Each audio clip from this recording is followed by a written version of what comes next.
Okay, welcome to session number 14 of Revolution Live. My name is Alon. I'm Elik. Yeah, and this is take two. We had some sound troubles, but hopefully now the sound is fine. And I want to present again what we want to talk about. So, around 2 days ago, in the night between Tuesday and Wednesday, around 2 a.m. Palestine time, the so-called IDF, what is actually the Zionist occupation forces, Zionist oppression forces, Zionist genocide forces. yes, ZGF, the Zionist genocide forces, attacked again in Gaza, in the Gaza Strip, in Dir el-Balah refugee camp, and they murdered, slaughtered, massacred hundreds of people, upwards of 400 people. They say we eliminated hundreds of terrorists, but what we know is that they murdered hundreds of innocent civilians, is that they did what they always do, which is create distraction, massacre, mayhem. And even if the yeah, I keep more pushing the limits of what I'm allowed to say, but even if they killed resistance fighters, Yes. resistant fighters who fight a genocidal occupation army, and they're also being murdered because they're at that point everything they do to me is resisting yes, an army that's trying to eliminate a whole population. So anyone who picks up a gun against this army is doing the right thing. Like, I don't know if I should have said it here, but like, hopefully you will not have a knock on your door. yeah. So let me just say, before we started this session, we saw an article on Ynet, which is the most mainstream media website in Israel. And they gave a quote by Israel Katz, who is now what? The Minister of Security, right? Mm-hmm. The Minister of Genocide of the Zionist entity. And he issued a threat to all the inhabitants of Gaza. And this threat was issued in Hebrew, which is also ironic and symbolic. And he said, what you saw in the last 15, 16 months, 17 months, ever since the genocide started, is nothing compared to what you will experience now. He said that? Yes. Yes, he said it's going to be even more horrible. He said it directly. And he said, we are going to evict the population, which means we are going to continue with the genocide and ethnic cleansing. There is no real difference between these two processes. They are intimately and completely interlinked. The ethnic cleansing and the genocide. The genocide supports the ethnic cleansing supports the genocide, and the end goal of the Zionist regime is to clear the area as much as possible from the indigenous Palestinian population, because the existence of millions of Palestinians in the space between the river and the sea is a hurdle to the goals of Zionism, which is to expand its territory and to control as much of the land as possible. So the goal is as few Palestinians as possible. You can kill them, you can drive them away, you can expel them. Both work for the regime, and they both work together, because the more you kill, the more you scare people, and the more they want to go away. The more you send people away, the easier it is to kill people. It's just the same process. Yeah, and also the genocide started by sending them away, by ghettoization, by expelling, right? We know how it works. Mm-hmm. Like the sending people away. Yeah, and also here, it's a population that have been driven out of their homes. 76 years ago. Yes. Since then, they're being locked in a concentration camp. Yes, 80% of the population of Gaza is made up of refugees or descendants of refugees that came from Jaffa, that came from the center of what is called Israel now. Because Israel tried to paint it and like as if it's a war with Hamas. It has nothing to do with Hamas. Nothing to do with Hamas. And this extermination policy was there the moment this concentration camp was established. And the moment the project started, the moment the Zionist project started, it was already exterminational and already had a plan to wipe, to get rid of as many Palestinians as possible. I don't know what to do. I feel like I feel frustrated because, like, you know what we do? I always tell myself, okay, speaking up is better than not speaking up. Mm-hmm. But we've been speaking up a lot. Yes. And we're not changing anything.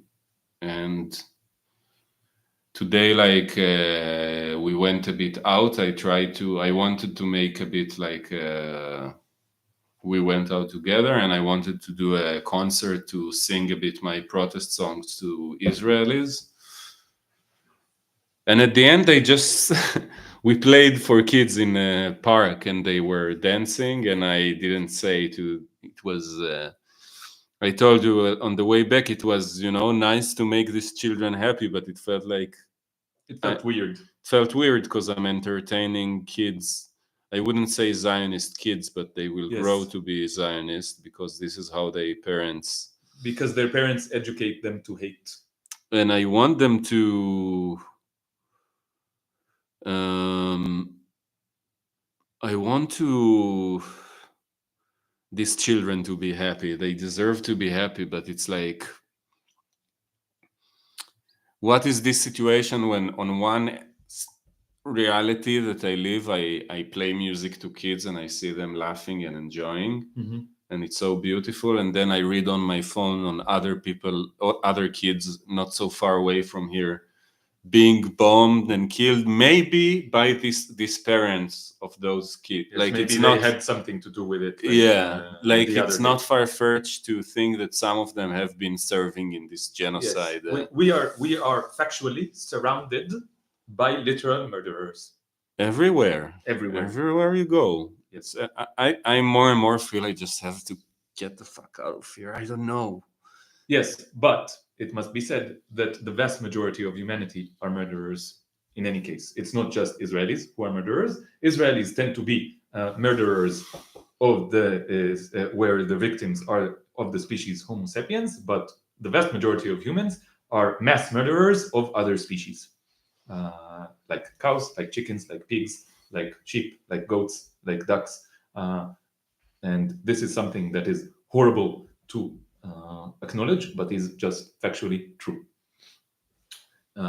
Most of humanity is complicit in murder in the same way that most of Israeli society is complicit in murder. Yeah, but this one, at least it's one genocide that maybe I can move myself away from.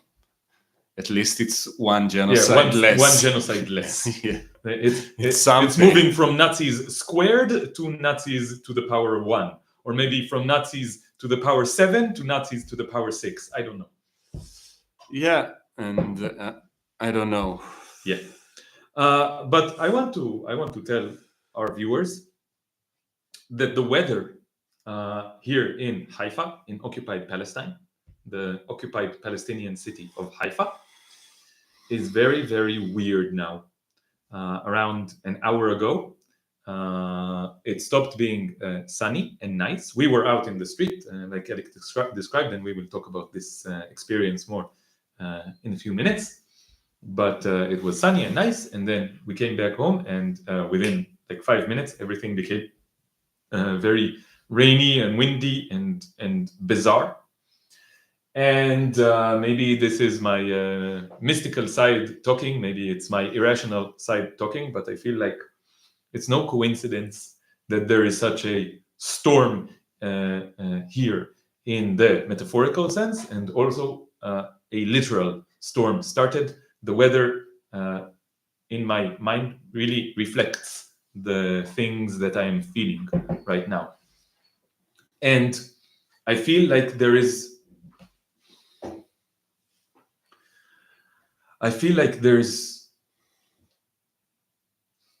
a shift in the collective consciousness.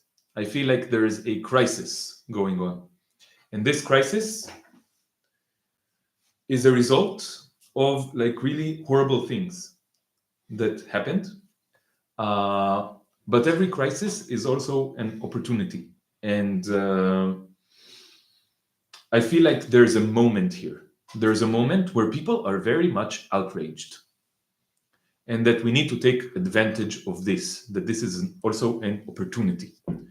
So, yesterday, I woke up in the morning, and the first thing that I heard was that they bombed, the Zionist genocide forces bombed Deir el-Balah refugee camp.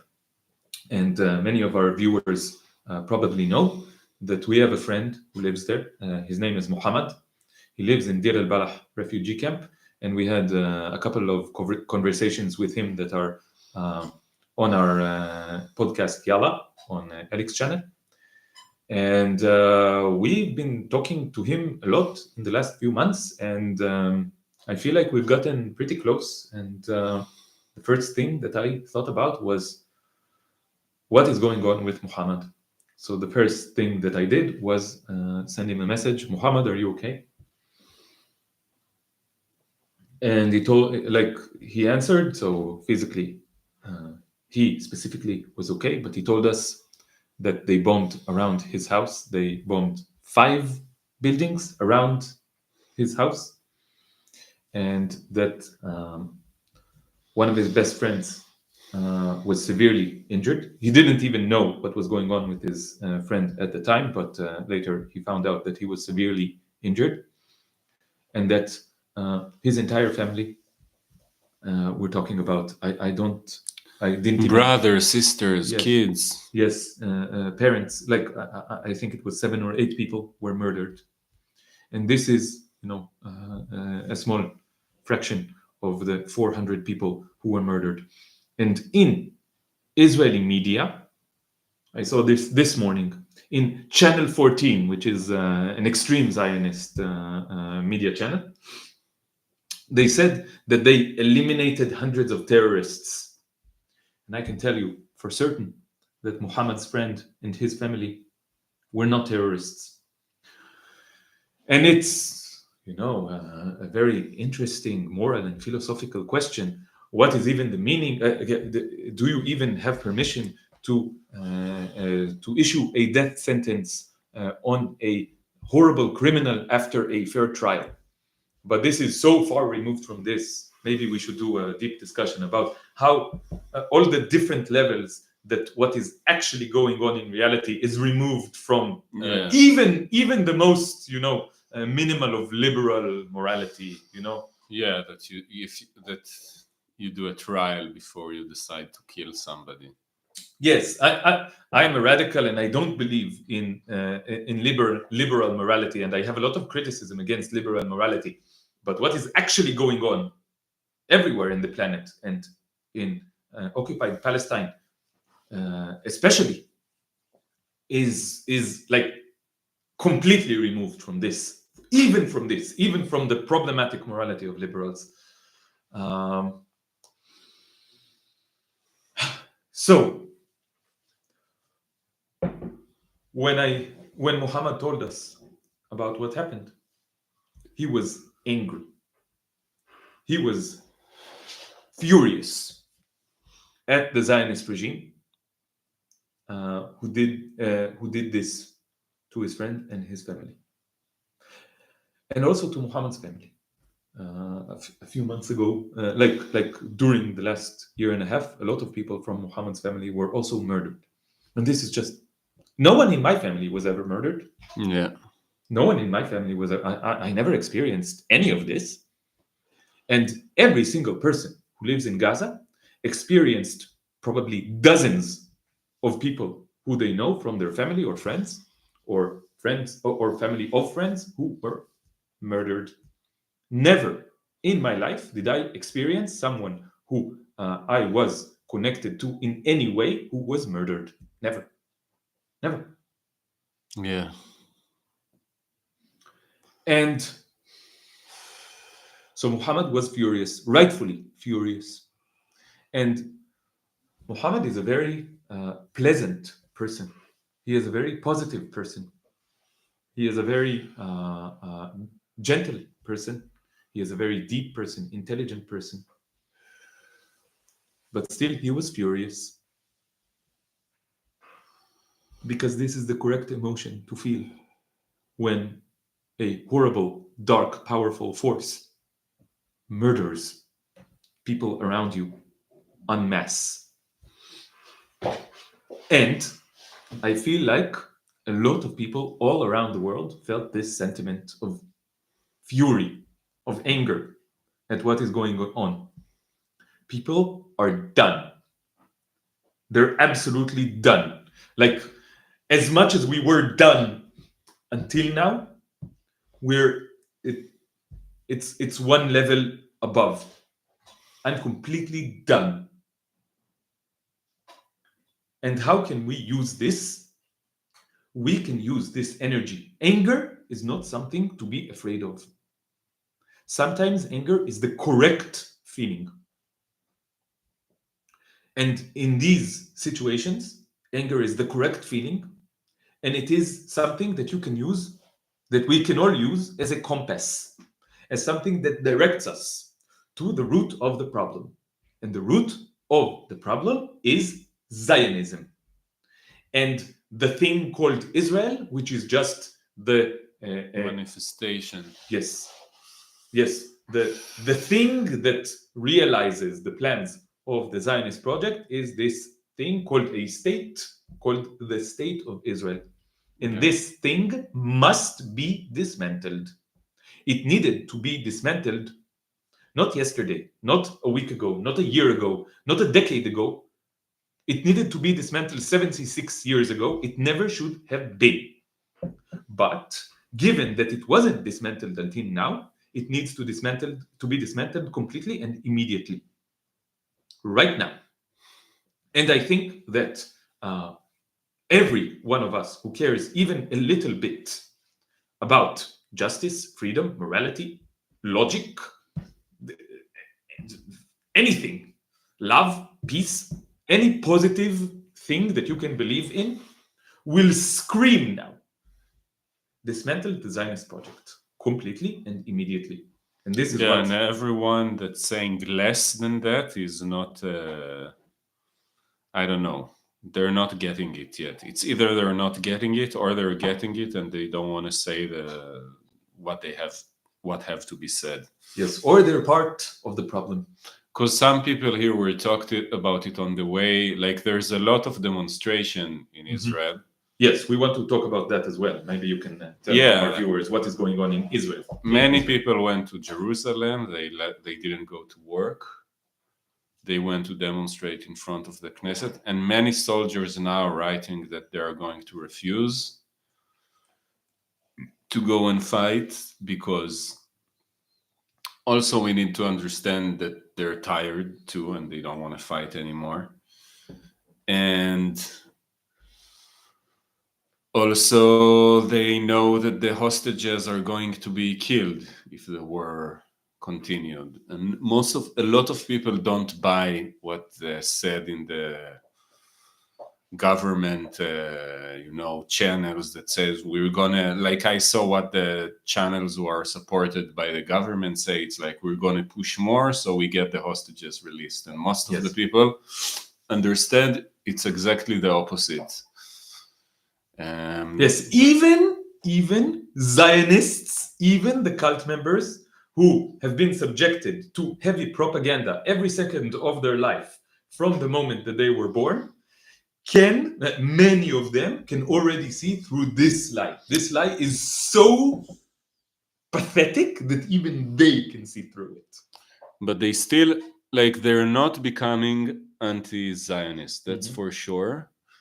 But I think what's happening that the fight within the Zionist cult is getting bigger and bigger, and between the different factions of it, and this will help the fall of the cult from inside pressure and outside pressure. Yes, exactly. And I don't know how is it going to look like when it falls, but I think it's so horrible what happens, and I feel like unfortunately that's how the collapse of this project is that's how it looks. Yes. That it's becoming more murderous because it doesn't know to act in a rational way to save itself. Like, if Zionism were led by more rational people, it could survive with a less harsh subjugation of the Palestinian and survive more years, I think.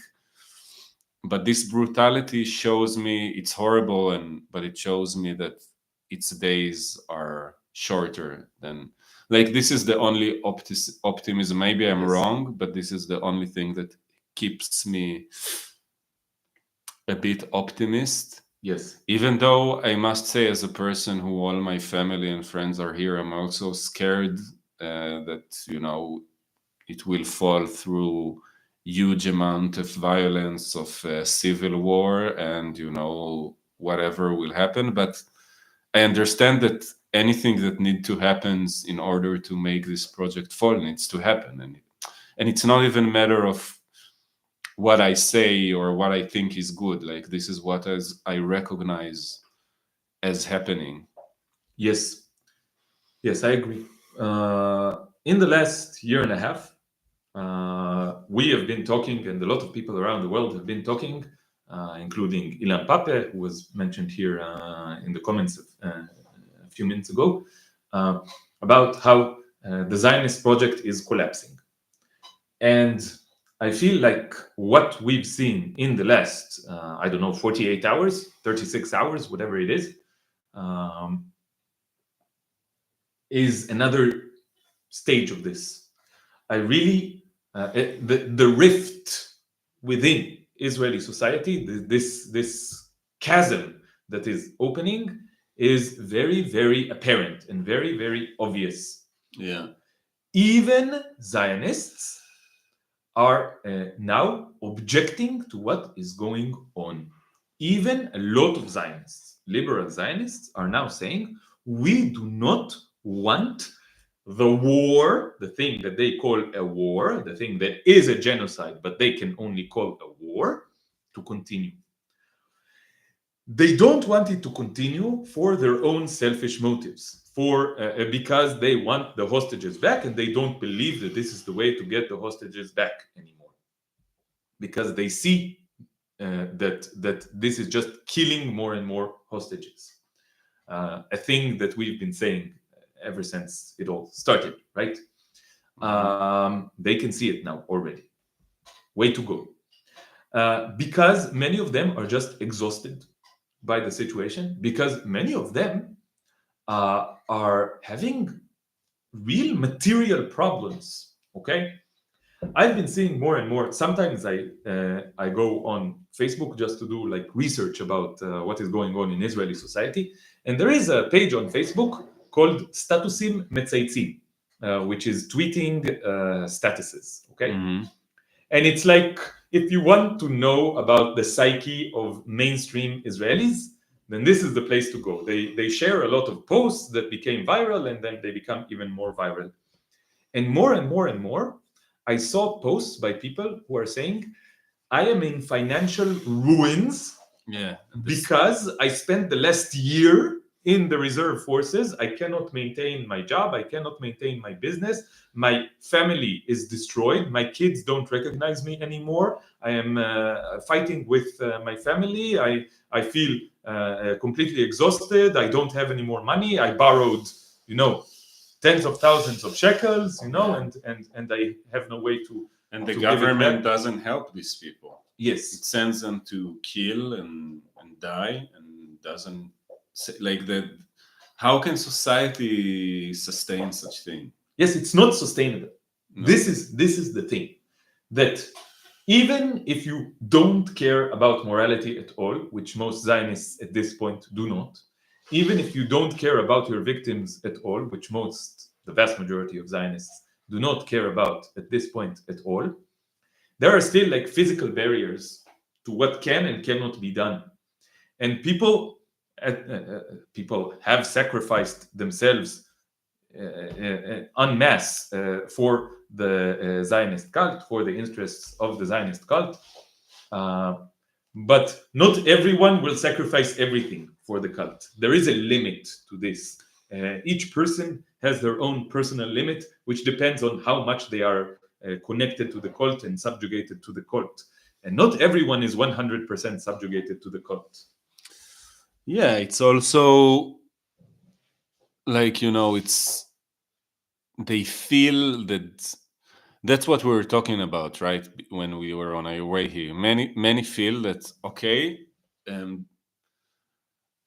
we are disillusioned about this government. Yes, many say that there are not. I wonder if this disillusion, how can you say disillusionment can make people be disillusioned about the whole thing, about the whole.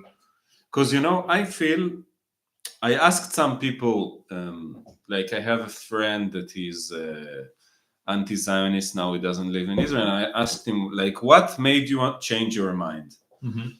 And he said, I was participating in one of the operation as a paramedic, Mm-hmm. and my job, it was, I think, one of the operations in Gaza. I think 2014, he was a paramedic, and he had to take people who injured to a hospital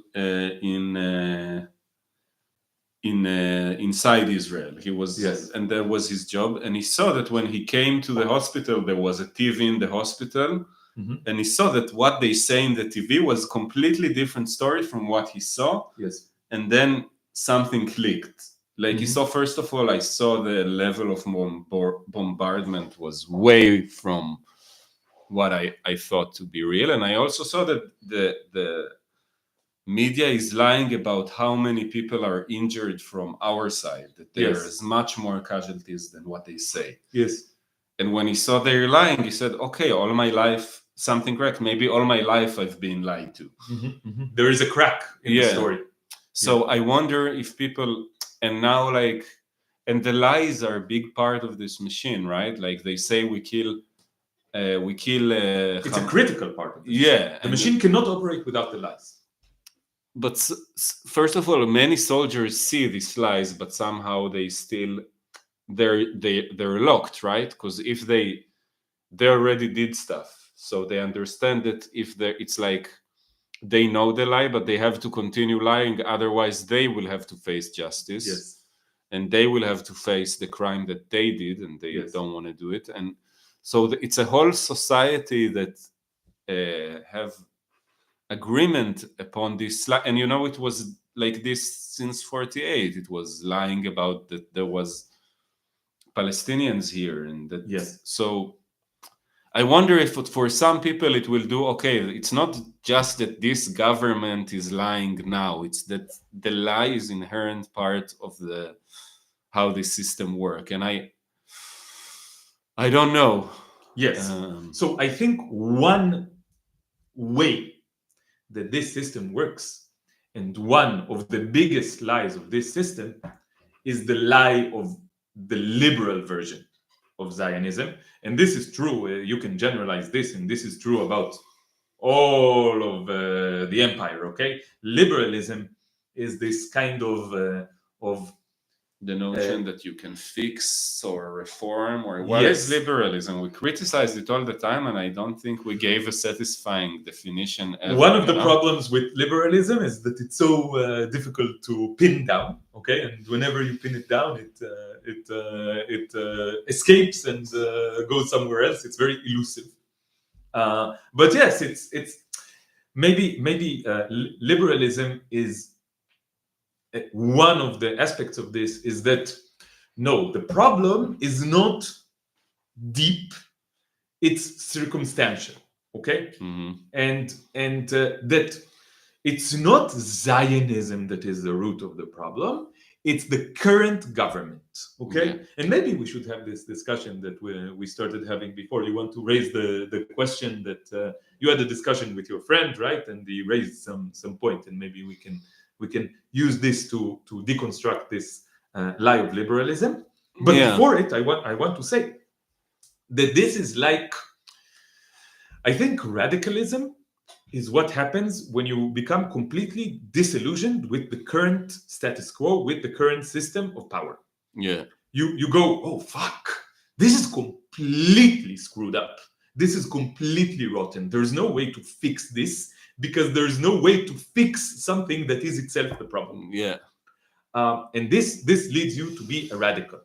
And I think that there is like this mechanism, this kind of net that captures you. So you get disillusioned, and then this net of liberalism captures you, and you don't fall all the way to radicalism, okay? Or you don't rise all the way to, I don't know what the correct metaphor is, but it's one of the tools that the system uses so that people do not turn against it. Okay. Yeah, and it's also I think it allows people to feel that they're still critical, that they're still intellectuals. They're still. It's like something. I think it's a worldview that meant to keep some segment of the population that cares more about its self-image. Yes. For themselves.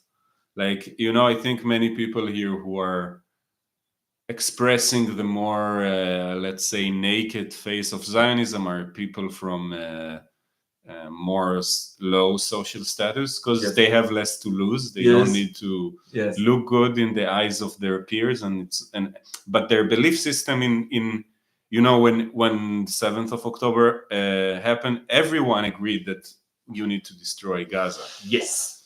And this is what is shared to all Zionists. That Yeah. in the end, But now the consensus is not there anymore, and I also see more people admitting that who criticize also the killing of Palestinians. It's not that liberal Zionism completely can't see some of the crimes. I think it can, but the thing is that we had this discussion, like many people see like the now that, like, right when this bombing happened and we wrote to Muhammad, the first thing he wrote to us, like, Zionism must end, right? Yes, and this is why we keep saying this again and again and again. Yeah, one reason is that we're trying to sound the voice of Muhammad, who is being silenced because he is not connected to. It's hard for him to connect to the internet. I want to see if he wrote to us. Yes, we asked him if maybe he wants to send a message to our viewers. Did he write to us? No, he didn't write back to us. But if he does, we will tell you what kind of message he wants us to say. But this is something that when I say the compass of our rage points somewhere, the place that it points to is that the problem is the Zionist project. I think we have a troll in our chat. I will. Are you a troll? Region 9. Are you a troll? By West Bank, by Iran. No. Okay. We will see this. I think he says this is what he means, that this is the mission of the Zionism. I'm a futurist. Okay, I don't know what that means. Anyway. So let's not give in to trolls if this guy is indeed a troll. So the compass points us to the root cause of the problem. And yeah, bye-bye. I never had to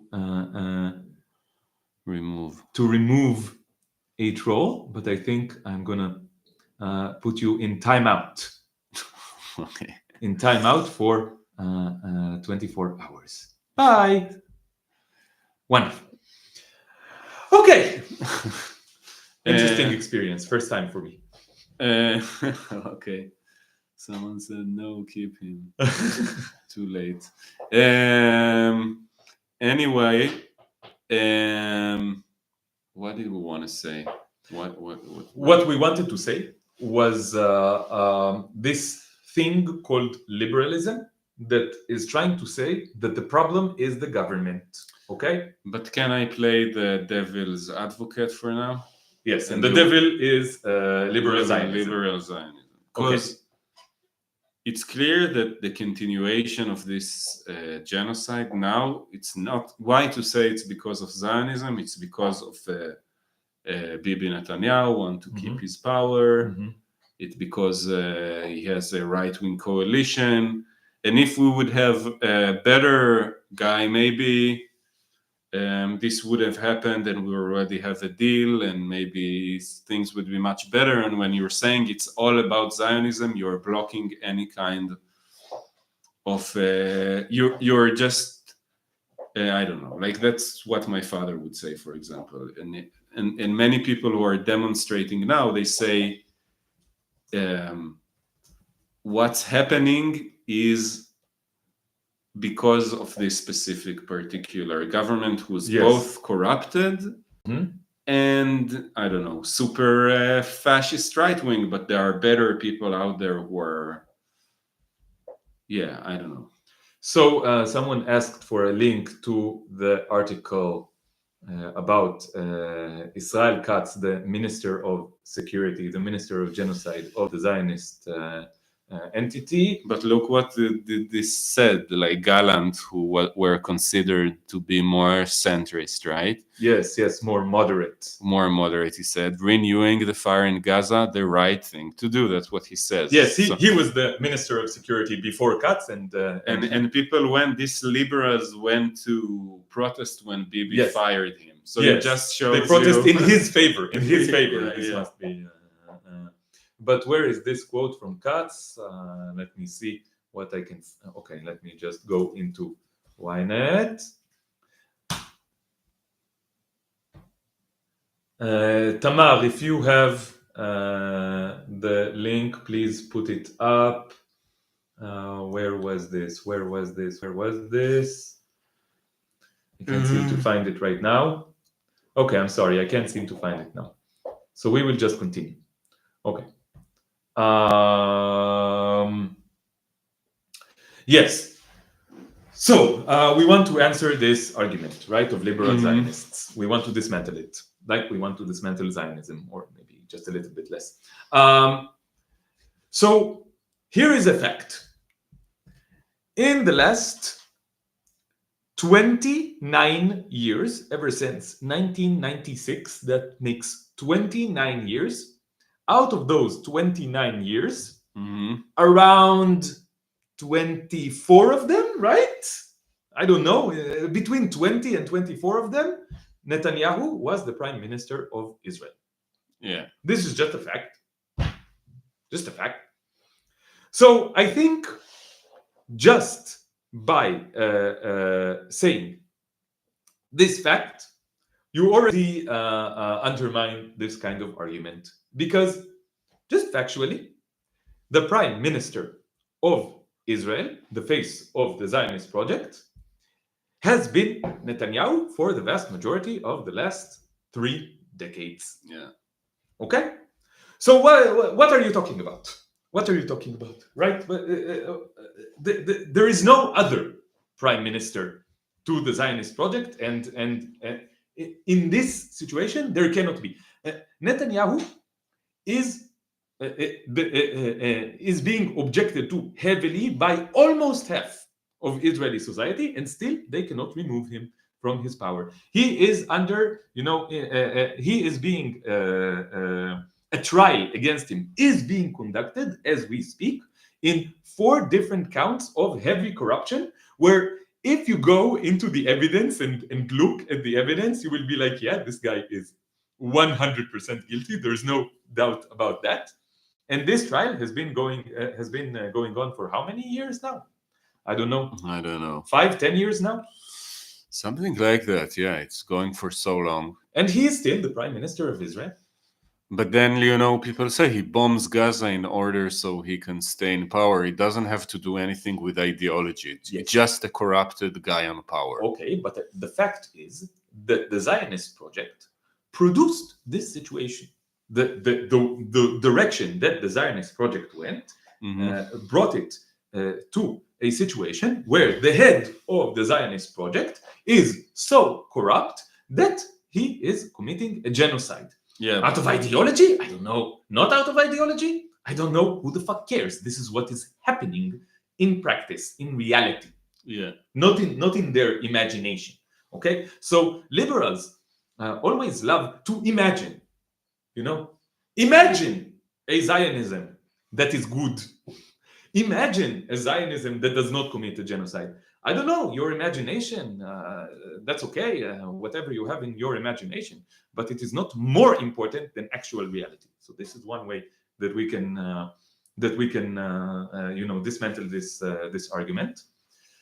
And I think this goes way deeper, because I think that there cannot be another kind of prime minister to the state of Israel.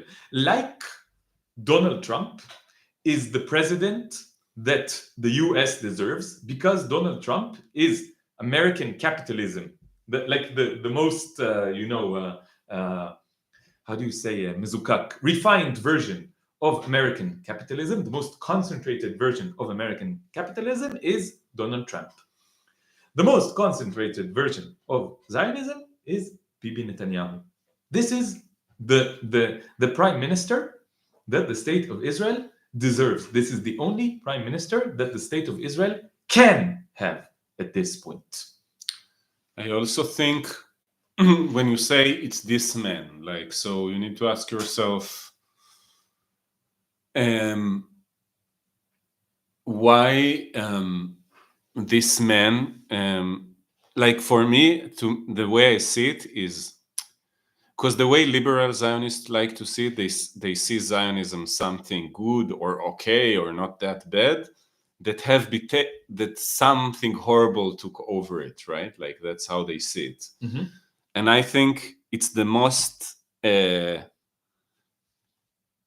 I think Zionism is something that evolves, and it evolved into what we see today. But it's the evolution of the same thing, because if your fundamental element of your ideology that you need a state which is ethnically pure, and that there are people, and you need to get people who get rid of the population who are here, who resist it, who will always resist it, of course, because anyone would resist people who try to kick them out of their houses, out of their land, and to exterminate them. Of course, you would resist it either. As well. And there's something,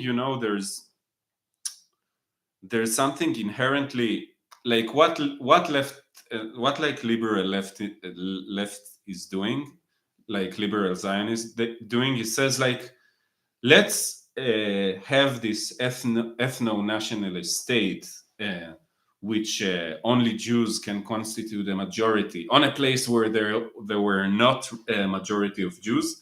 Let's have it, but let's have it on half of the territory, and we will decide for the Palestinians that they have to accept it, and they will compromise with it. And then the Palestinians say why should we compromise with it? And the right wing, they see more accurately that the Palestinians don't want to compromise with it because it's against them. So they say it's just they're just more honest about the violence, because you cannot,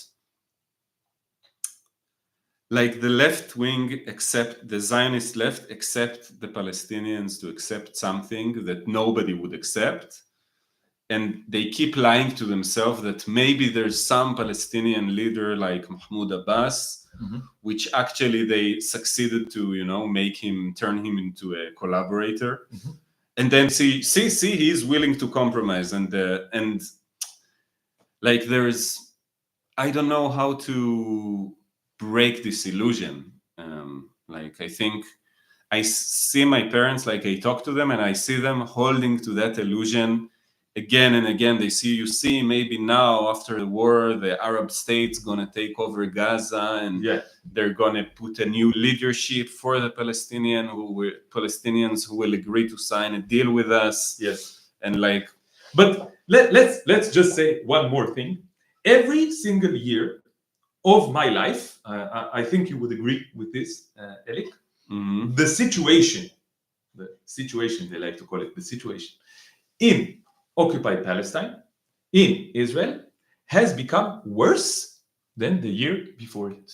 Yeah. Every single year was worse than the year before it. Yeah, it never got better for even once. Yes. Every time there was an election, when I used to be still caught up in these ideas of liberal Zionism, which I was, okay, because, as I said, this is a tool that captures people with good intentions who have disillusioned themselves to some extent from the hardcore of the cult, but are still not, completely disillusioned from the cult. It captures them. It tells them, no, everything is okay. Here is a way to make everything okay and still be in the cult. Okay, and I was in there. That's why I know to some extent how it works.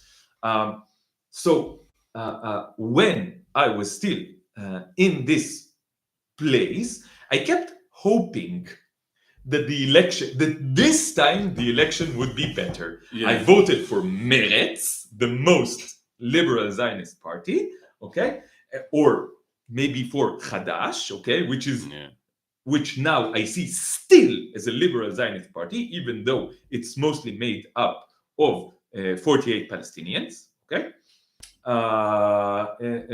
which shows you the level of how powerful the propaganda is, that even 48 Palestinians become Zionists, okay? Even the Palestinian, one of the Palestinian parties within Israeli politics is Zionist, okay? This is, I don't know, it's crazy to think about, right? Just crazy to think about. But it is true, so I voted for Hadash as well. And every time I kept hoping that this time it would be different. And then the night of after there was the day of the election, and I went and I voted and I was excited. And in the night they published the polls, and sometimes the polls were optimistic, and I was like, yes, this time we're going to make a change. And the morning after, I went to sleep, and the morning after it would be like, okay, Bibi is the prime minister again. Okay, and it never got better. This promise never ever materialized, never ever became true. And I think that this is one of the ways that I became more disillusioned and I escaped this net of liberalism. Yeah, but also we must remember that big parts of the settlements in the West Bank were built by left-wing government. Yes. That Ehud Barak went for a peace deal that he wanted to force Arafat to sign on something that he couldn't sign. Mm-hmm. And then when Arafat refused, Barak said, like, the Palestinians blew it and he punished them, and it was started the second Intifada. And so it's not that the left was... Yes, so this is another angle that we can attack this liberal Zionist argument with. What is the alternative that they suggest? And we were joking around about what your father said to you about the great alternative to Bibi Netanyahu, right? What is the alternative that he is offering? Naftali Bennett. If you guys know Naftali Bennett, he's like... in some senses, he's more right-wing than Netanyahu, Bibi, right? Yeah, he's more right. I think in some senses he's more... So Tamar is... putting a facepalm in the chat because she knows who Naftali Bennett is. And one of the years that Benjamin Netanyahu was not the prime minister of Israel, this was 3-4 years ago? Yeah. Naftali Bennett was the prime minister, and this was called the government of change, ממשלת השינוי, the government of change. Yeah. And the Israeli left, that is liberal Zionists, were so they were so happy that finally we kicked Netanyahu out. And who did we bring to replace him? Naftali Bennett. It's unbelievable. Muhammad wrote something. Do you want to see? Yes, what okay. he wrote? Let's see if we can.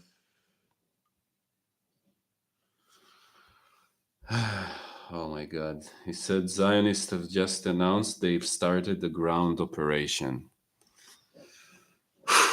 Okay. But what can we do? I'm getting crazy, you know. I don't know what to do. I don't know what to do. Like, should I do something? Should I speak? I don't know. What are we? Let's just say to our viewers what happened was we were already aware of this.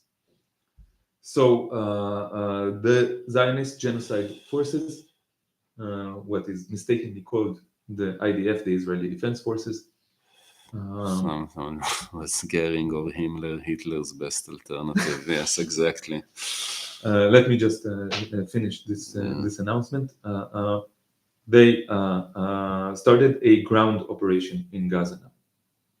So in the last 36, 40 hours, they did what they love doing, which is sending airplanes. We heard the sound of the airplanes above our heads, airplanes flying above our heads.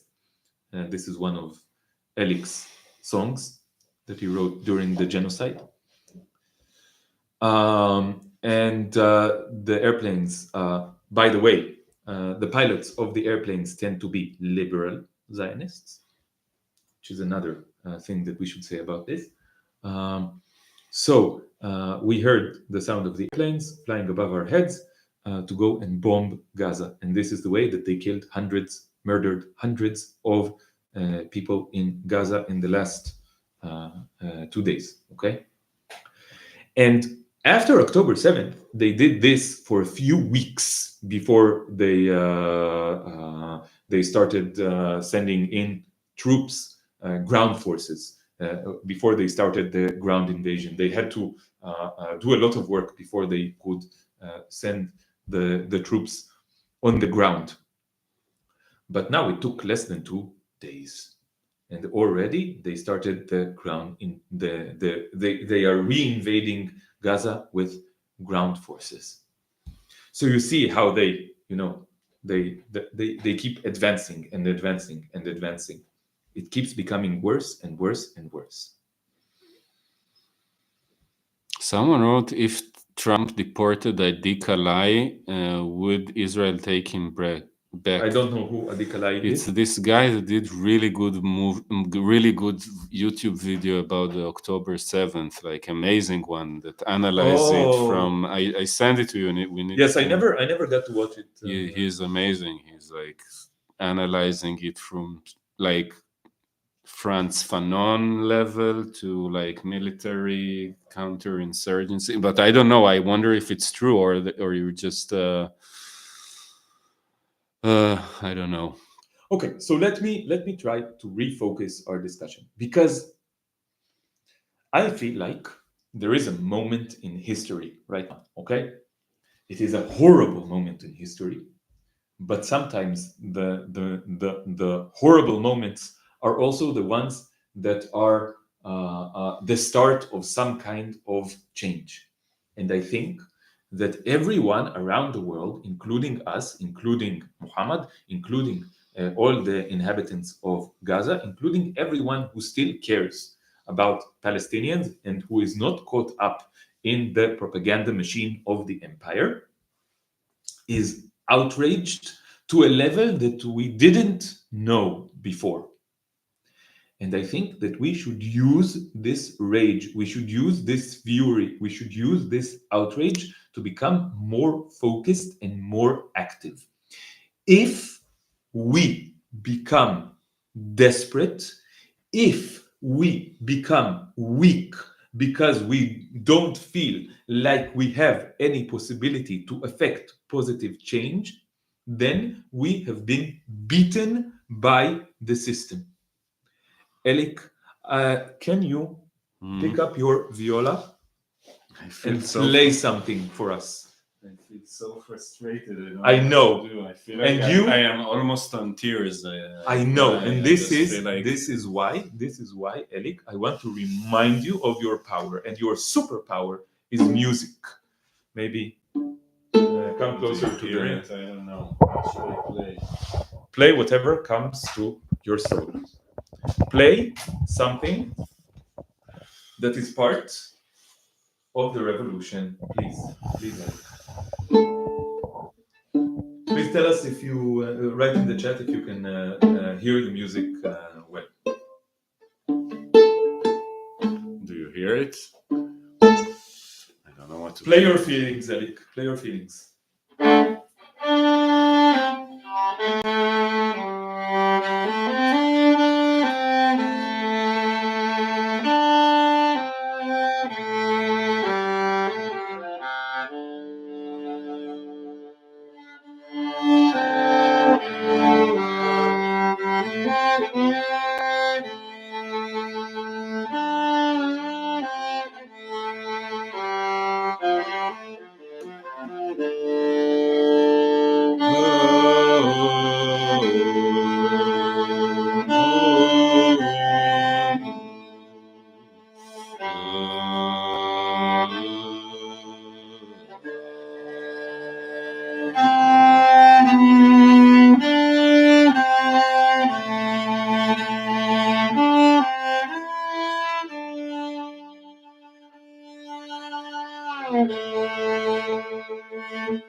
Do they hear me? Yes, they hear you well.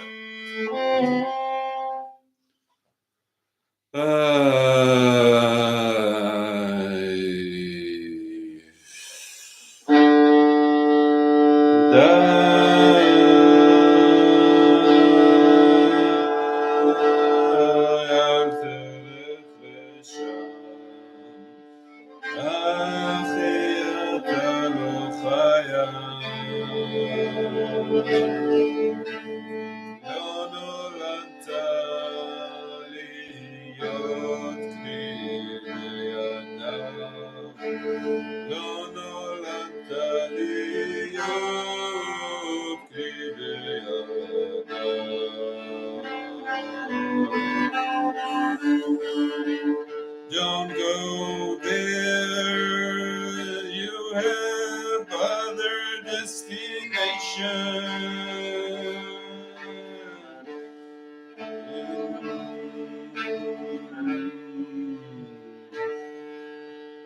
Oh, my brother, don't kill my sister. Oh, my brother, don't kill my father and my mother and your sibling. You have a soul.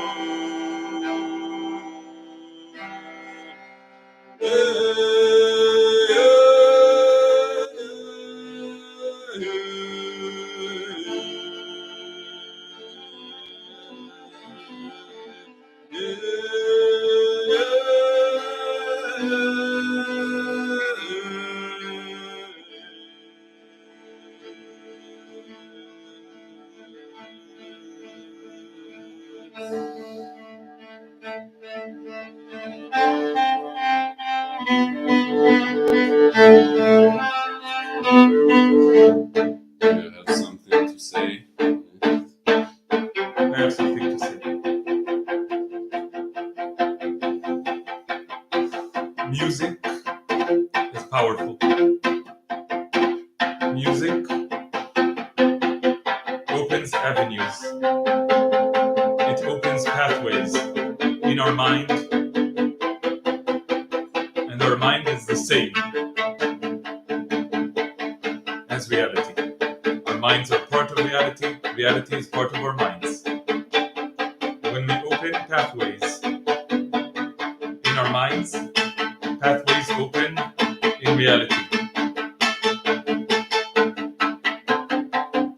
Music can open pathways in reality. Music is part of the revolution. Music is the revolution. The revolution is music. The revolution is a melody. Our lives are melodies. There is no harmony here in Palestine. Not enough harmony.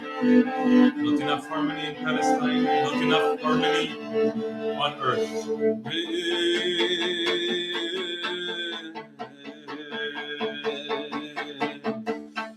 Free Palestine now. Free Palestine now. Free Palestine now. Free Palestine now. Bring home every refugee. Make them live here and be free.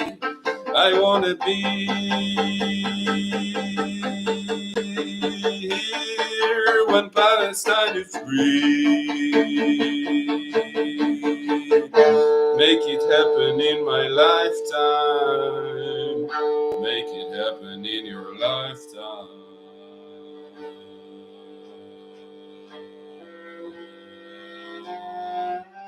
Free Palestine now. Please, everyone, listen to Elik. Listen to Elik's music. Elik's music is powerful. Elik's music is liberating. Elik's music is beautiful. Elik's music is good. Elik's music is the thing that can liberate us. Elik, liberate us all with your music, please. Lead us to liberation, Elik. Hey, Palestine now. Not in the future, but now.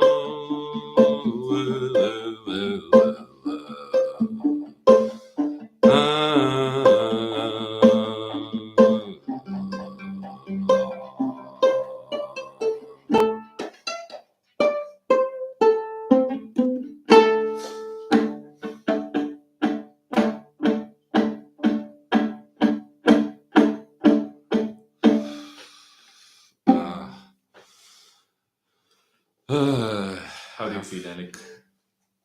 I feel like still something is stuck. I want to tell our audience about the experience that we had earlier today. Okay? I will put the microphone closer to us, like this. Okay. I want to tell the audience about the experience that we had earlier today. We mentioned it in the beginning of this session. So, like every Wednesday in the last several weeks, Elik came over to Haifa, to the occupied Palestinian city of Haifa, where I happen to live at the moment, so that we can do some work together, so that we can, be effective.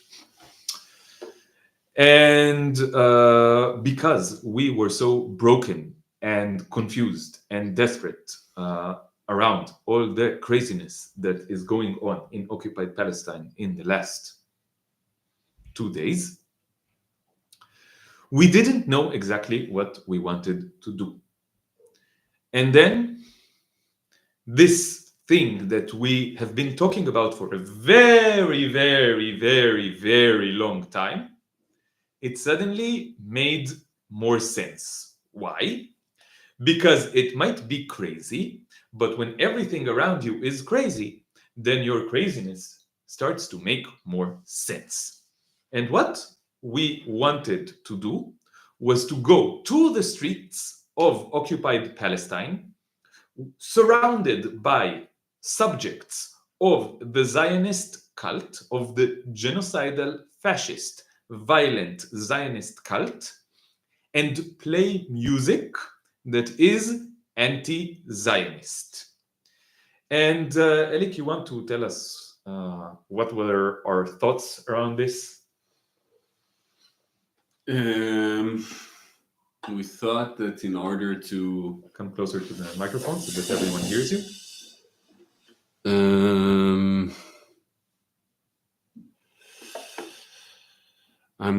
I don't know, like I feel that I want to, I think we both feel that I want to step up what I do. I don't know like how to do it, how to make it more effective. And I agree with you that my main tool is the music and the performance. So we thought to go out to the street, but it's really hard. Yes, it's hard and scary to do it here. And I have long time this idea in my head that what I have to do is to drop everything that I have and just go on the road and perform on the street and sing against the empire to open people's hearts and minds. But it's hard, and I need to free myself in order, like, if you want to free other people, you have to free yourself from the embarrassment, the fear of what other people will say and think about you. You need to, and it's not, yeah, I don't know how to. And I'm getting crazy both from what's happening here and also the sense that I'm not free the way I want to be. Like, I don't feel I'm free. I don't feel I do what I want to do. I don't feel I'm fulfilling what I'm supposed to do in this life, which is to live my essence and to free myself in order to free other people. Like, and I'm feeling this dissatisfaction, and I still feel like fear is blocking me. And today we did something to start to challenge it. Yes. A bit. And you said something about challenging it. If you Yes, I want to say it right now. There are invisible walls all around us. Maybe they are colorless, maybe they are transparent to our eyes, but when we try to cross them, we feel them. And those walls are made of norms, they are made of feelings of embarrassment, feelings of self doubt, feelings of fear, feelings of awkwardness, self awareness, and all these kinds of things. And they are part of the system. They are an integral part of the system. I am starting to feel more and more and more that they are one of the most important parts of the system.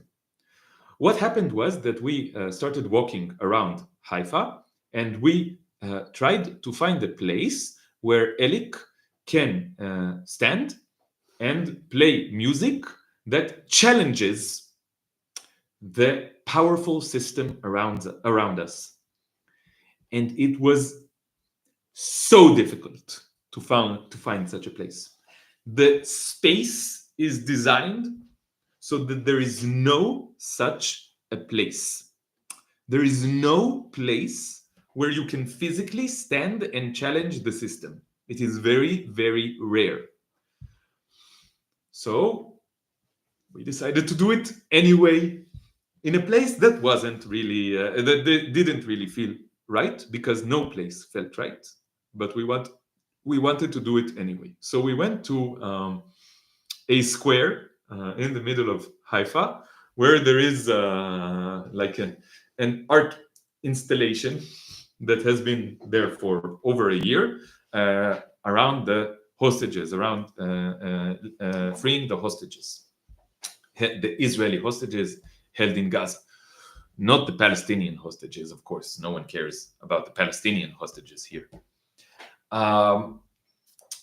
And we started,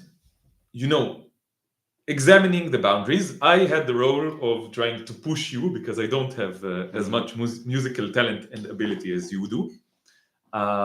So I maybe my talent is to push people in the right direction. Maybe that's one of my superpowers.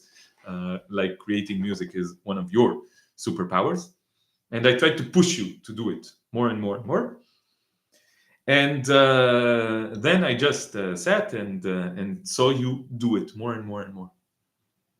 And one of Elik's most profound and best songs, in my opinion, and all of Elik's songs are amazing, but this is one of the best, is the song whose main line is Palestine, oh Palestine, by calling for your freedom, I will set me free. And I saw Elik started playing it. Very dangerous in this space. Very dangerous. You did it quite softly, right? Yeah, but I did say the Palestine or Palestine at the end. Yes. At some point. Yes. I don't think people really notice. It's also they don't expect it, so nothing happened. But I felt like it was small rebellion that I did for myself to sing this song in Palestine out there. Yes, yes. I think it was the first time that you sang this song in Palestine in public, like in the free. You know, you sang it once in a cave, in a cafe in the middle of Tel Aviv, which was already like a step in the right direction. But this was the first time that you did it in public, right? Yeah. And I saw before my eyes, I saw you becoming more free by calling for the freedom of Palestine. Yeah. I saw it happening. Yeah.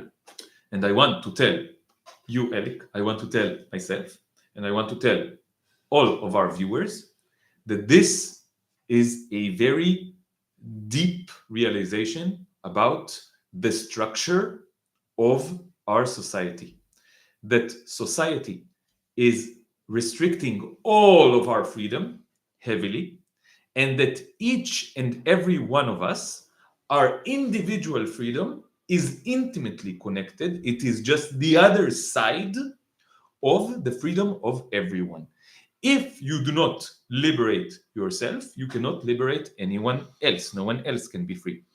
If other people are not free, you cannot be free. And I think that this is one of the most liberating realizations that can happen, that we need to liberate ourselves in order to liberate others, in order to liberate ourselves, in order to liberate others, in order to liberate ourselves, and so forth and so on indefinitely. And this is the infinite process of liberation of ourselves and everyone else. I also had a weird thought that, in a way, like I thought I was scared to sing for the liberation of Palestine here. Mm-hmm. And people in Gaza, they're being bombed, but at least they can sing to liberate Palestine. Like they do it. Maybe in some sense they are more free than us in that sense. Like not that I'm comparing. Yeah, they're going through the most horrible hell, but like maybe spiritually. Yeah, sometimes I saw some videos they do with music and it's joyful and it's amazing. And I think like even they, under these circumstances, they don't lose the sense of freedom and joy. And yes. So what right do we have to lose our sense of freedom and joy? Yeah, but when they sing for liberation of Palestine, at least they're not being hated from everyone around them. Yes, because they're not surrounded by this cult. So let's continue the story. So after we did this small exercise, and I want to emphasize that even though most people just went by and didn't really care about what Elik was doing and about what was happening there, and even though if they had listened, their reaction would probably have been one of rejection and violence, still I feel that something real happened there. At the very least, what happened there was that you, Elik, became slightly more free and I became slightly more free. You helped me liberate myself as well, slightly, because I saw you more free and this gave me inspiration. And I saw those invisible lines, invisible walls that I spoke about. And I saw how when you challenge these walls, they become less powerful, they become less solid. You feel their solidity, but by challenging them, they're less powerful. You hit them once, you feel how solid they are, but they become a little bit less solid. And then you hit them again, you feel how solid they are, and they become a little bit less solid. And maybe this is an infinite process, but this is the process. Yeah. This was real. I told Elik that I felt like this scene was a little bit trippy, and we weren't on any actual plant medicine at that time, but I felt like we were. Yeah. I felt like this was a trip of reality, and I feel like radical action and tripping balls can be two sides of the same thing, and should be two sides of the same thing. Yeah, because it's there's a radical aspect to psychedelics. They break, like Terence McKenna said, it breaks boundaries, Yes, and that's what they do. yes, exactly. But still, I don't know. I need to break something. I wonder if it means that I have to get out of here. Maybe I think there is, every person have a role to play, like in this liberation struggle. I have many friends who go to the best bank and protect villages. Some people are writers, some people are podcasters, and I feel I need to sing and to go and to do it in direct action, like as a form of involvement in reality. And I think I'm a bit depressed because I'm not doing it enough. And then when you don't live your life mission, you become more depressed. It starts eating you from inside, and I feel the more reality become more oppressive, like this genocide continues. I have to, this calling, I don't know, like what can I do? I prefer to, like, living in this life when such things happening as if everything is normal. It's like death. It's like maybe they are physically dying, but the people in this society who just live next to it, their soul, they die. Yes. You're a dead. Zionist society is a dead society. It is dead. Yeah, and some people, a friend told me who is not aware of what's going on, and the way like she's dealing it is with just not knowing. Mm-hmm. She told me she had a dream about the end of the world and about destruction, and she felt like everything is horrible and she struggles to find meaning. And for me, it's like, yeah, because your society is committing a Holocaust and you're living in denial. So it comes to your dreams, Yes, it's like, yes. And not just that, like many people, we're not connected to ourselves and we're not connected to the society. And it's like, and this is something I also feel like, when I see leftists or people here who are activists who go to demonstration, they don't do it joyfully. They don't celebrate their freedom. They take a sign and saying, it's Yes, like this routine, monotonous Yeah. dance that is in some way is part of the system. Yeah, and why not to do it in a way that you are freeing yourself as well? And all this demonstration where a policeman tell you you're allowed to stand here and shout this slogan. So, the radical bloc that I'm part of, at least they shout things that feel a bit edgy, and then it Yes. feels a bit. What does light. edgy means? It means close to those invisible walls, or Yeah. stretches these invisible walls just a little bit. But they are saying what good thing about this group, the radical bloc here, that I see, they are keeping pushing the line. They saying Zionism is terror. Yes. Yes. They're doing stuff that they are challenging what is allowed to speak. But yeah, it's hard. I don't know. I'm feeling I'm a bit losing it. Yes, yes, but maybe losing it is a good thing. Yeah, maybe I we feel need to like, lose okay, it. here is something that I experienced many times in my life. Like I try something, I feel like okay, so someone asked, what does it mean that Zionist society is a dead society? What did I mean when I said this? I mean, for example, that we were walking in the street. There was no music in the street. There was no creativity in the street. There was no beauty in the street. Yeah. Everyone looks like they are zombies. They are just driving in their cars, trying to navigate the narrow pathways of their pathetic, small lives, meaningless lives. This is what I mean when I say dead. These people are completely disconnected from their soul. They are completely disconnected from their will. They are completely disconnected from their morality. The only thing that interests them is petty, superficial, materialistic interests and just getting by. And when you're just trying to get by, that means you're already dead. That means that there is no difference between you physically living and you physically dying. No real difference. And I feel that today, when we went and challenged this, I felt more alive than I felt for a long time. You know, maybe sometimes I think maybe only because what makes people living in this zombie mode? They're afraid to die, right? Some sense. They're afraid to risk themselves. So maybe in order to be alive, you have to embrace death. Yes.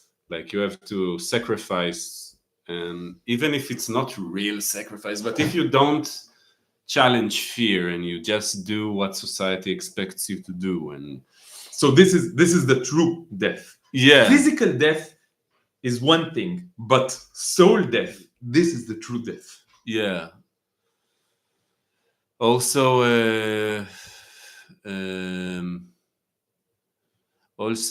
like I think people afraid.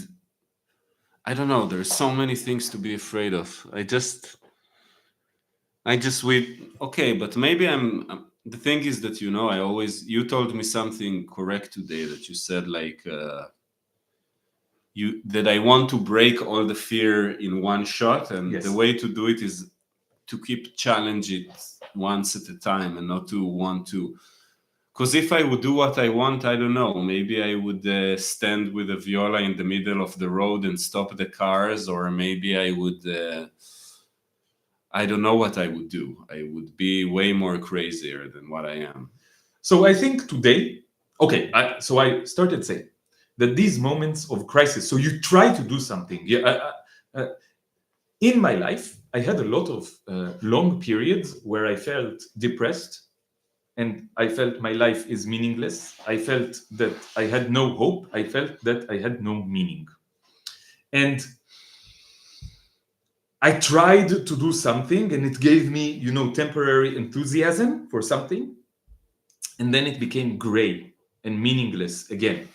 And then I went down even further. But this going down even further into the depths of depression, this was also an opportunity. Because when you go down into the depths of depression, sometimes you find something there. And the thing that you find is maybe a deeper sense of meaning, something even deeper. And I feel like moments of crisis, moments where nothing is clear, where nothing is in order, where everything is, messed up. I called this session "What a Mess." This mess is an opportunity to find something more deep, to find something more meaningful.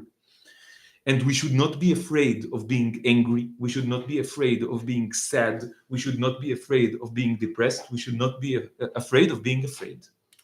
Since the attack on Gaza, last night, last morning? It was not last night, but the night before that. Like I feel I have tears in my eyes that want to go, and it's just kind of stuck, and I'm stuck in this situation of almost emotionally breaking.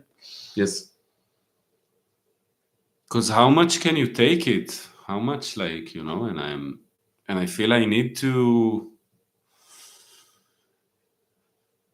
I don't know, we need to let it out, but this helplessness and So here's what I think that we should do.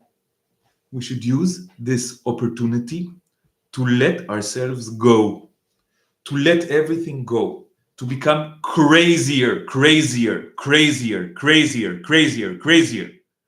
Don't let the barriers, don't let those invisible walls stop you. Be crazy. Do whatever the fuck you want to do. Don't listen to those guys in power who tell you no, no, no. Ever since you were born, they keep telling you no, no, no, no, no. They keep telling you that something is wrong about you. They keep telling you that you should listen, that you should behave, that you should be quiet, that you should be nice, that you should be polite. No, no, you should be good, you should be caring, you should be empathetic to other people, you should be kind, you should be gentle. yeah, but it has nothing to do with being polite and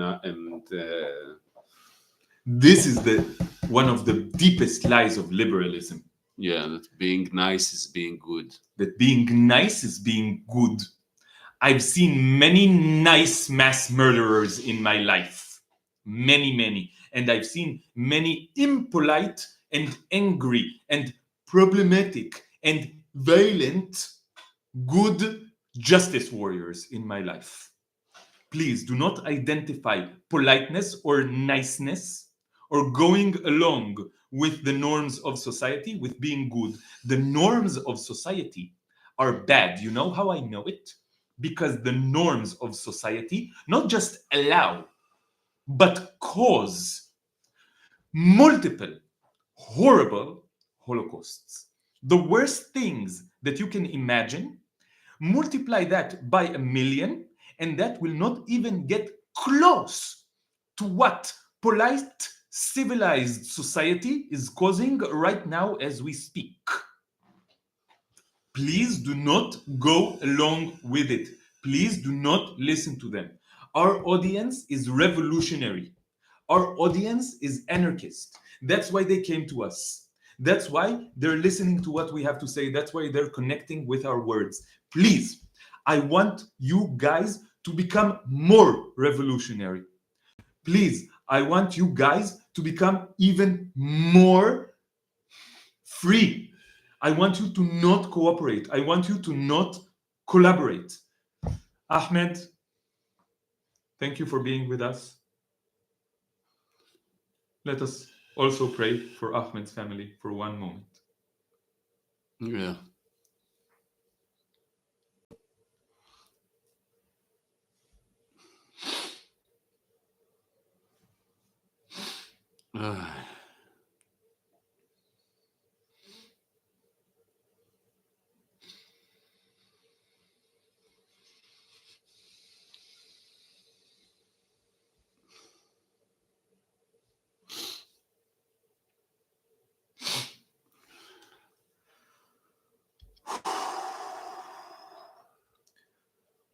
We need to save this planet.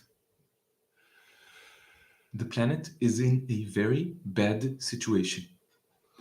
And acknowledging how bad the situation is, acknowledging the depth of the problem is the first step in the way to solving the problem. Without acknowledging the problem, we cannot make anything better. That's why, I feel that we have also to talk more about I don't know, because Zionism is the big part of the problem here, but I feel like the existence of like states at all is like even deeper layer, and it's not, Israel is not the only state in the world that commits genocide or become more and more fascist over time, like we see it happening. And imperialism and all the structures, it's not, I don't know, like if we want to talk about that, I thought about it. How can it be that, what is this? I don't know. Like I thought about it. That Bibi can decide that that people can say he's crazy, like here in this government. But when he decide to go to order people to kill, they will still, most of them, obey what Yes. he does. Yes. Like, what is this thing that make these people obey? Like, so of course it's Zionism, but it's also this structure of obey and command, and this still happens in this world. And Yes. but I just don't know how to deal with all this pain. Just too much. Like maybe the exercise is to keep speaking up when you're sad, when you're depressed, yeah, when you're desperate. Keep speaking up, keep liberating yourself, use it to liberate yourself. And if you can't, that's okay as well. Yuri wrote in the chat, thank you for the vulnerability. The music that you played allowed me to cry. Thank you, Yuri, for saying that. And I think I saw my Ahmed here from Seattle. I think it was him somewhere. Hello, Ahmed. So if it's you, I love you, brother. Hope we're gonna meet anytime soon. Say hi to everybody. But I want to carry on the thought that you started, and to say to people watching us now, please don't think that the problem is Palestine. Indy's here. Hi, yeah, Indy's here as well. Hi. Please don't think that the problem is only in Palestine. Palestine is a symptom. Palestine is a symptom of a much deeper problem. And the deep problem, it has many names, it has many aspects. But one of the main aspects of this problem is that everyone, I'm saying you, anyone who's watching this and us as well, we obey, we are subjugated, we are slaves, not just materially, but also in our minds. We are all slaves. All of us, all of us, all of us. If we want the genocide to stop, if we want to dismantle Zionism, if we want the non-human animal holocaust to stop, if we want to dismantle this system of human supremacy, if we want to dismantle capitalism, if we want to dismantle patriarchy, if we want to dismantle all states, then we must each liberate ourselves together with liberating everyone around us. And this is a process that can only happen all around the world. 2 guys in Palestine can't free Palestine. And even 1,000 people in Palestine can't free Palestine. The reason that Palestine is not free is that the world is not free. Please do not think that you are not part of this. Please do not think that you are not responsible for this. We are all responsible for everything and for everyone. And this is the only way that we can truly liberate everyone. The only way is that everyone takes responsibility for everyone, for ourselves and for everyone else. We are all in this together. This is just a fact of reality. Every living being is in this together. And the separation is the reason that we sunk so low. If we want to go back up, we have to do it together. We have to each push up. Elik. Elik, don't be depressed. Elik, energy.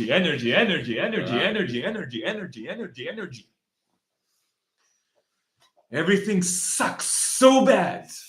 Everything sucks so bad. This is a sign that we have to take more responsibility, that we have to do more, that we have to be more powerful. Each and every one of you has superpowers. please know what your superpowers are. Develop them. Liberate yourselves. Become more free. Liberate people around you. Liberate everyone around you. This is the only way. Yeah, I think like sometimes I underestimate the effect that the effect that I have in personal meetings with people I see on daily basis. But the kids that saw me today play in the park and saw an adult behaving a bit like weird, it's doing something. Yes. So tell about this experience first before you interpret it, okay? Just tell what happened, okay? Like we went on this park and I see Ahmed writing, sending you an older brother. Hugs back, Ahmed. Love you, man. Thank you. What did I want to say? We went we played a bit, and Alon said, "Let's go into the park and you play some music for the children." And I was wondering how it's going to work. And the moment I just played one note, suddenly all the children were around. Let me just emphasize the difference. When Elik was in the street playing for regular people who are dead, who are alive but they're dead. Said Khader Hon Kaman. Khader Hun Kaman. Khader is also here. I'm sorry, my Arabic is still not good enough to understand what that means. Hon is here, and Kaman is also. Nah, right. Kaman as well. Kif halak Khader. Kif halak. Okay, so sorry, I broke your train of thought. Getting it back. So no one really listened. Some heads were turned, and I think this made a difference to some extent, but no one stopped to listen, okay? And then we went by this small park where there were parents playing with their children, okay? And I got an inspiration, and I listened to this inner voice, and I told Elik, please play music in this small park. Yeah. And we went into the park, and Elik took out his viola, and he stood up, and he started playing, and I shit you not, it took exactly 1 second for kids and also their parents, and we talked about how when parents are with their children, they have an opportunity to become children again, and how children are the ones who have not been corrupted by the system as much yet. The reason that children are different from adults is that children have not been as corrupted and as killed emotionally and on a soul level, spiritually, by the system. Not as much. Yeah, and it's amazing that without knowing them, the moment I started playing, they started dancing, and when I stopped, they stopped dancing, and it turned to be a game. And I didn't even think, needed to tell instructions, or it became like a game. Yes, it was very obvious. Everything, just the moment that Elik started playing music, the atmosphere there changed completely. And we were there for, I don't know, 15, 20 minutes. And there was a small party there, a small celebration of life. Dusty 48 said, children can be also very cruel. That's also true. Yes, they can. But in some sense, they have not been as deeply corrupted. Okay? Yes, I have a few small videos of this, but it's not very good footage. Okay? But I want to tell you that it was a special moment. We felt death around us, spiritual death around us before, and then there was life. And yes, these people were Zionists, but at that moment, no, they weren't. At that moment, they were just children, even the adults. At that moment, they were just children dancing to music. Because that is what exists deep in the soul of each and every one of us. A child who wants to dance to music. I thought that once I want to to go to Gaza and do it to the children there. Yes, so physically it is impossible for us to go to Gaza and to do this. But we want now to, like the video with the piglets. Okay, I will tell about the video with the piglets very soon. I will just tell about our plan. We want to go to Palestinian cities, maybe within 48 lines, maybe also even in the West Bank, to go to Ramallah and to do this. Just find, places where parents are playing with their children, and Elik can bring life to that place. Not just Israelis deserve this, Palestinians deserve it more, if anything. And Tamar reminded me of the video with the piglets. So I saw a video on Instagram a few days ago. And the video is that they bring a bunch of people and they tell them, we're going to serve you. We're going to serve you a gourmet version of bacon. And they ask them, how much do you love bacon? And everyone says, oh, bacon is amazing. I love it so much. I can't imagine my life without bacon. A world without bacon is a world that is not worth living in. Blah, blah, blah, blah, blah. They love bacon. Bacon. And then they go, okay, we will bring you the bacon. And they bring a small piglet, a young piglet. And they go, here's your bacon. And they, the moment that all these people who love eating the corpses of pigs, love paying people to kill pigs for them and abuse pigs for them and eating the corpses of the pigs after they have been dismembered and burned, all these people, the very first and very natural, most natural reaction that they have to seeing this piglet is going, oh, a piglet! Oh, I love it! So cute. They go fucking crazy. They go fucking crazy. You know why? Because deep down, people don't love bacon. They love pigs. Yeah. Because deep down, everyone is good. Because deep down, no one wants to be violent. No one wants anguish. No one wants violence. No one wants oppression. No one wants despair. No one wants hurt. No one wants supremacy. No one wants any of this. Deep down, I don't know if all of us, I believe all of us, but at the very least, almost all of us want love, want beauty, want life, want togetherness, want love, want cooperation, want peace, want justice. Hey, Khader. Hello, Khader. This is what we all want deep down. We don't want to kill. We don't want to die. We want to live. We want to live together. And I think that we have to remind this to ourselves every single day. I want to live. They want to live. Everyone wants to live.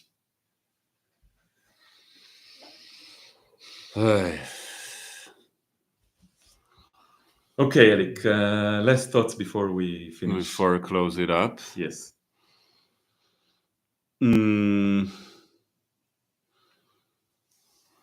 I wanted to say maybe we should announce some stuff. I wanted to say that we are going to upload some stuff. Yes.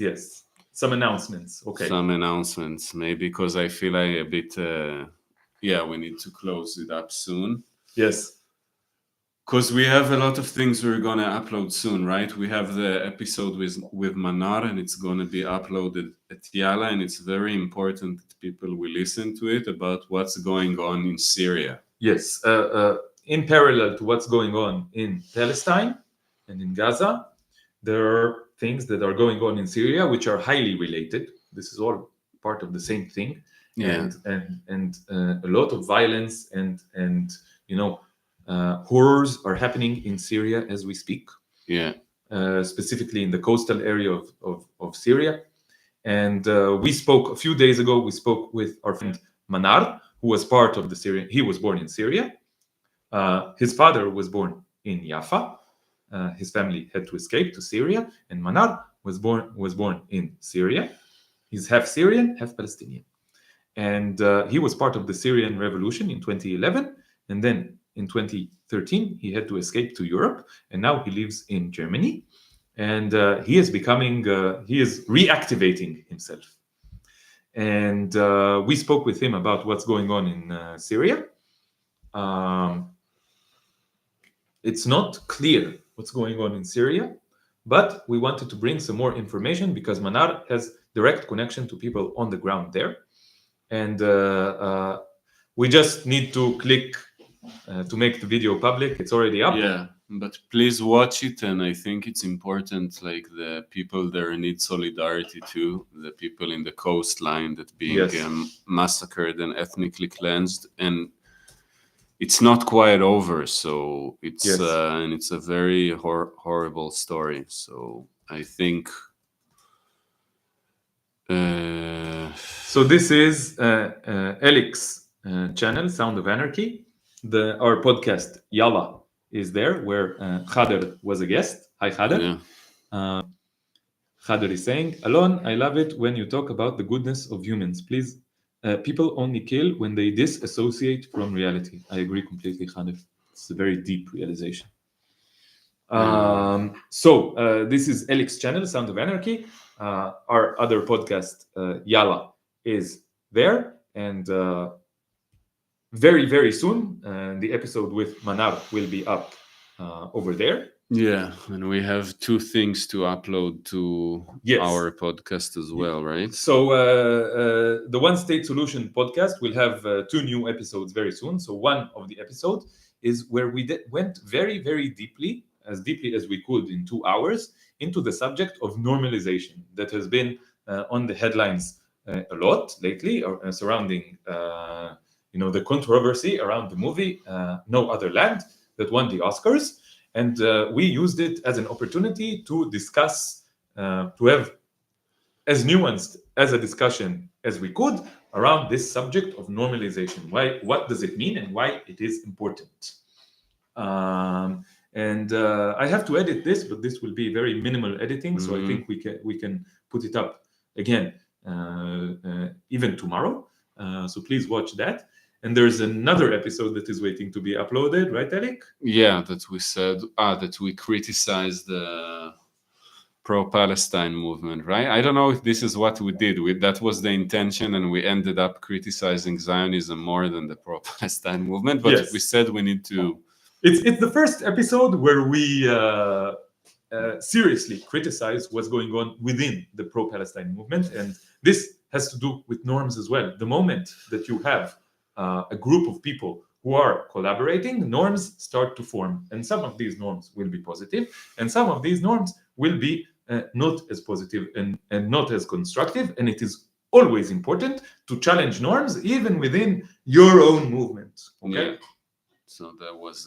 So that's something that we did as well, and this will be up. This needs some editing because we said some things there that we are not sure it is safe to say in occupied Palestine. So we're going to delete some parts there. Unfortunately, we stand behind what we said, but we're not sure that it is safe to say it here. And we might be persecuted by the authorities if we keep this up. So you can guess what kind of things we said. And so we have to edit it a little bit, and this will be up. And what else? Okay, and also, I want to tell you that for 3 weeks now, we've been trying to have another conversation with Muhammad. Right. And it is just impossible. Yeah, Muhammad from Dir al-Balah. Yes. We wanted to have a part 3 of our conversation. We were supposed to talk to him today, actually, and we wanted to bring him to the live, but it's just impossible. There's electricity is very hard to come by in Dir al-Balah and the entire Gaza Strip. Internet is not as easily available, especially internet that's enough high speed to have a Zoom conversation. We've been trying. I think we gave it like 5-6 attempts already. We keep trying to do it, and it just does not work.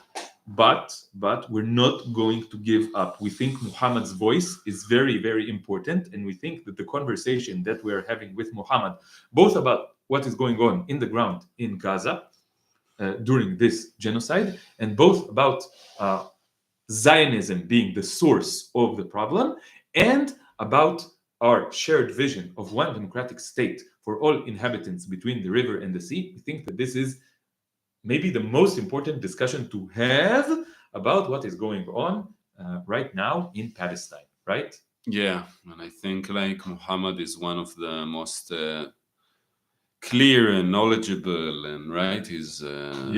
I really, every time I talk to him, I wish this voice would be amplified to everybody. Yes.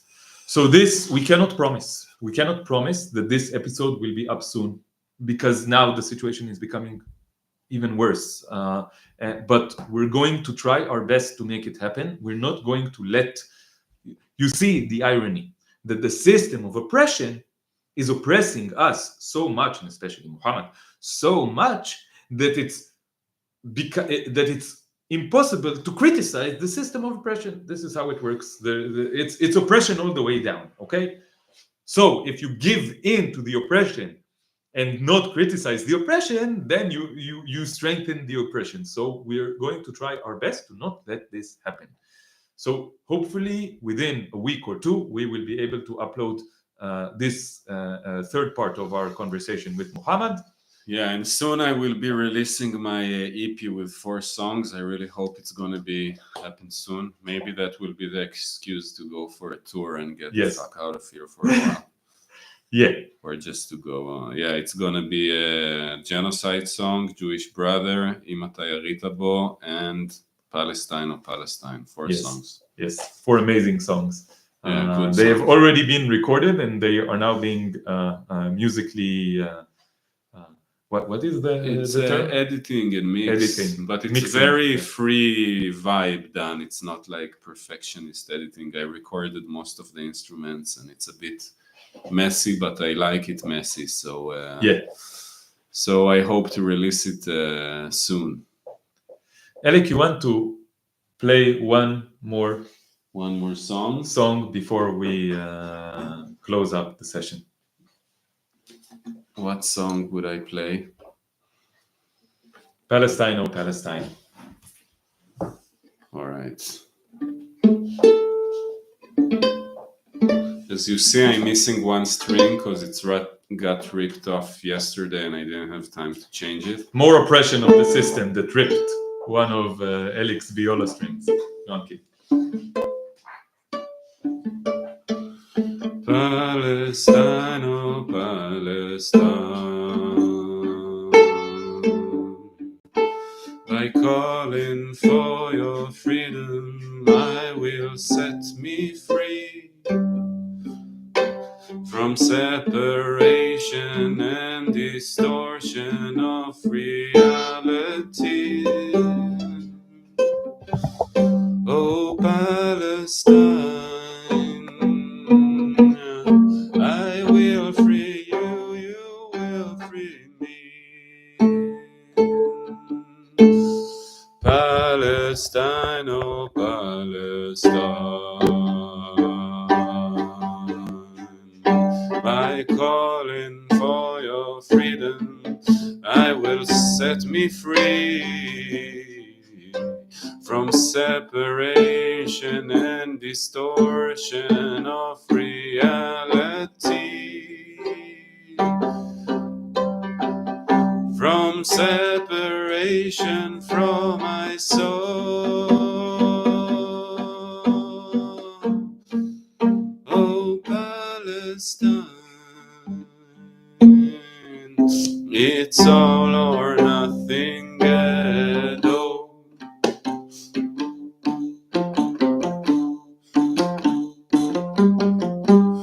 כאן נולדתי, כאן בניתי בועתי, חי בתוך תוכנית ריאליטי, טי טי טי, פתאום גיליתי, טי טי, שהיא מוקפת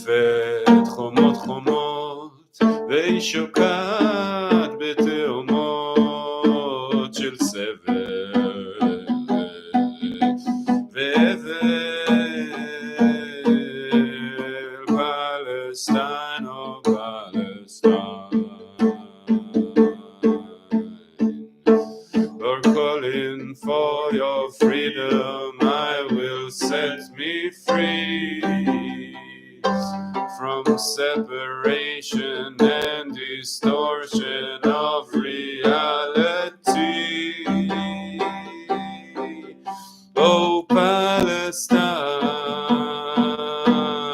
I will free you, you will free me. I will free you, you will free me. Palestine, oh Palestine. By calling for your freedom, I will set me free from separation and distortion and addiction and depression and addiction to illusion and distortion of reality. From separation from my soul.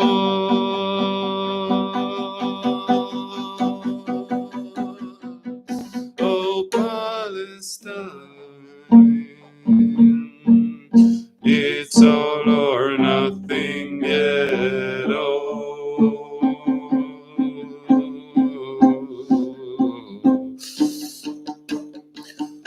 I will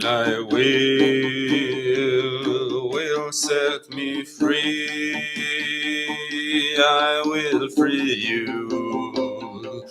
You will free me. I will free you. You will free me.